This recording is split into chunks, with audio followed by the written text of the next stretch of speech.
One stencil, one tag, a few embellishments equals a beautiful piece of fall decor. Hi, I'm Chris Hoy. Welcome to my studio. Today we are going to create this beautiful, little bit different mailing tag that would be perfect for any door, mantle, wonderful gift. It's just a fun and easy project. I used a few different colors to kind of shake it up a bit. This leans a little more toward the neutrals, but it turned out just gorgeous. I love it. I'll show you how to layer color, distress with charm, add those perfect finishing touches that make this design truly special.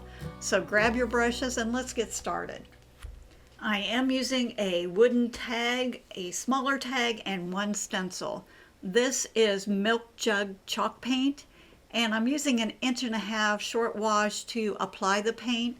It's a thicker bodied paint. It's a fantastic medium to work with because it covers so well. Normally only one coat is needed, and I'm pulling it from the center toward the edges, kind of keeps those side edges from getting messy. I use a stylus to put in that little hole to hold it in place. I usually paint the end that has a hole in it first, and then I can grab hold of it with my stylus. Make sure that paint is smoothed out nice and even, and boom, that base coat is finished.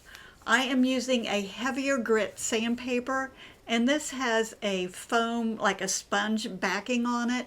Makes it really easy to kind of rub the edges and round them down and get that weathered kind of distressed effect.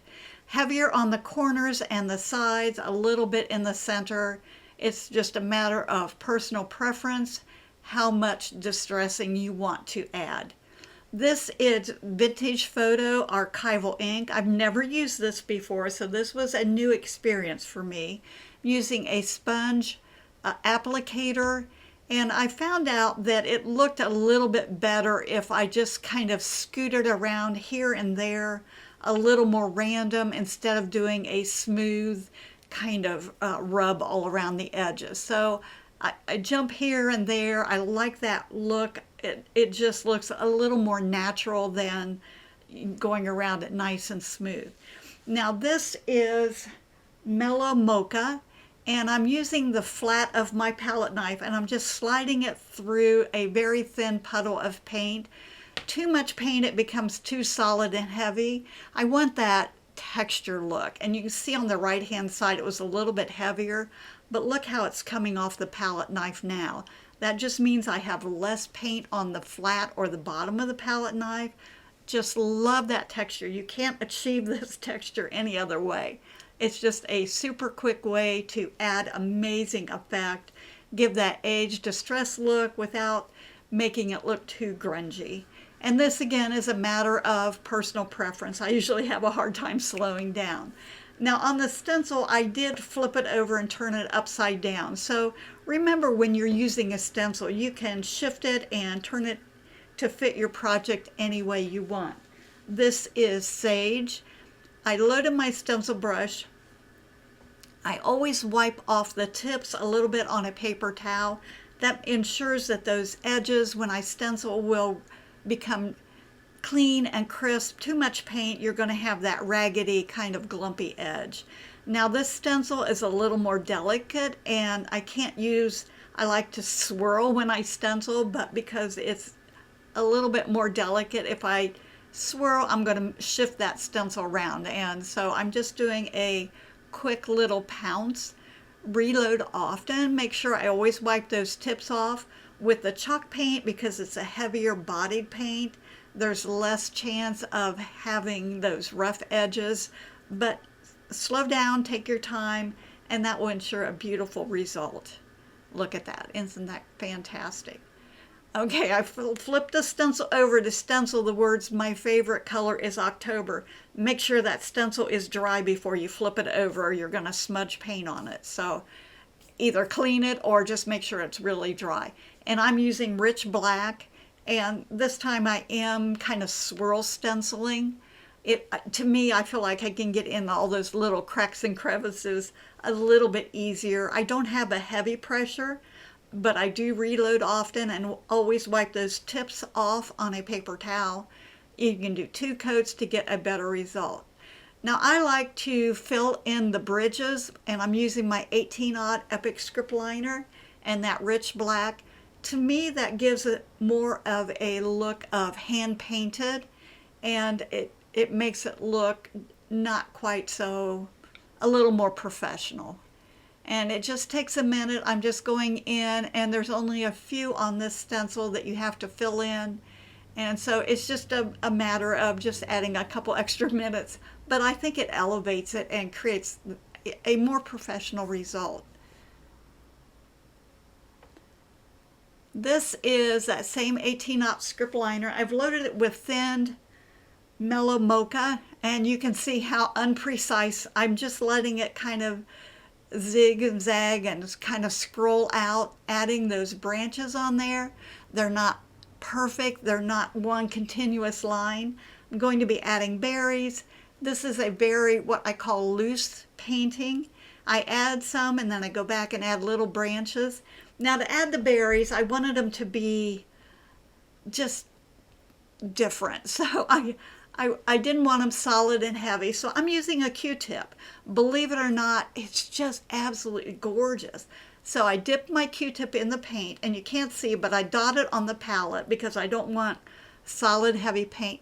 Press it down and kind of give it a twist. It makes it darker around the edges, lighter in the middle, and I don't mind if they're not perfectly round. I kind of like that little partial imprint, so as it runs out of paint, just let that happen. I think these berries are just beautiful. Now I didn't start at the top and go all the way to the bottom consistently. I added some at the top and all the way down, and then I went back and filled in. And you can see you can alternate sizes. It's just a great way to add these little sweet berries. I did go back and splatter it a little bit with the Mellow Mocha. Just helps to fill it in and kind of continue that continuity. I did the tag the same way that I did the little tag, the same way as I did the big tag. I put the vintage photo around the edges and then just added a little bit of distressing with the Mellow Mocha and the palette knife, using a small alphabet stamp. Now I only have one of each letter, so if you have to do duplicate letters, you have to do it a couple times. So I just did the BLES, and then I take my letters off, and I use a set of tweezers because it's hard to hang on to those little tiny letters. Always put away the extra letters so you don't end up with a few missing. And I'm using black archival ink. I love the clear acrylic block because I can see for placement, and boom, like that. And you can use a palette or a micron pen to paint those. Now I thought the leaves seemed a little bit dark, so I just wanted to brighten them up a tad. I'm using that milk jug and my Epic script liner and just putting a little bit of I dot and drag. It's kind of like a little comma stroke.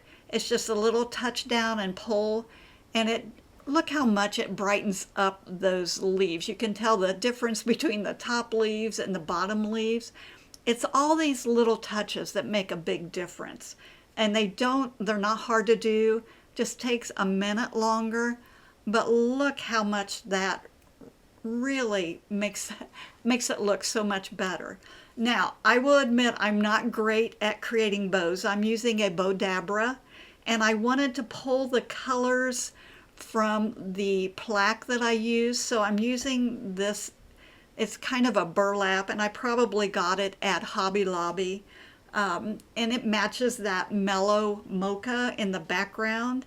This is just a piece of muslin that I've torn, kind of matches the background on the mailing tag. This is homespun, and it's just a burnt orange. I thought I needed to pull that peachy color in. This was as close as I had, so I'm just adding a little bit in there. And I thought it needed brightened up, so I'm putting a little more of that ivory in. It's a piece of old lace that I had on hand. And I'm bringing that brown back in with some jute. This is a 3-ply jute. So I'm just kind of adding it until it's nice and full. I like fluffy bows. And with the bow dabra, you just have that little piece that you lay down first, and then you tie it off.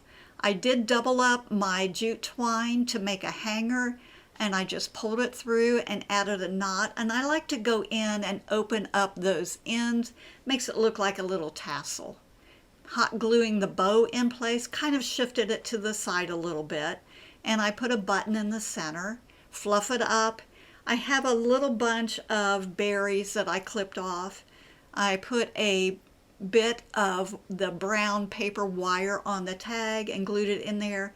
I'm adding some sisal glass because I didn't like the way that the tag laid in there, and gluing the berries in place.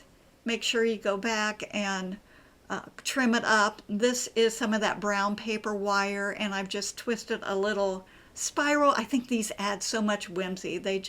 It's a kind of a quiet filler that makes a big difference. And then I just go back and trim up any loose ends, fluff up the bow, and I think it looks fantastic. I hope you enjoyed painting along with me today. I think it's amazing how one stencil can create such a beautiful fall design. Make sure to watch my other videos. Don't forget to subscribe, like, and share so that way you won't miss out on new tutorials. All of the supplies I used are listed in the links below, so you can easily find everything you need to create your own version. If you have any questions, let me know. Thank you for joining me, and I look forward to our next painting adventure together. And remember, a little bit of paint makes a big difference.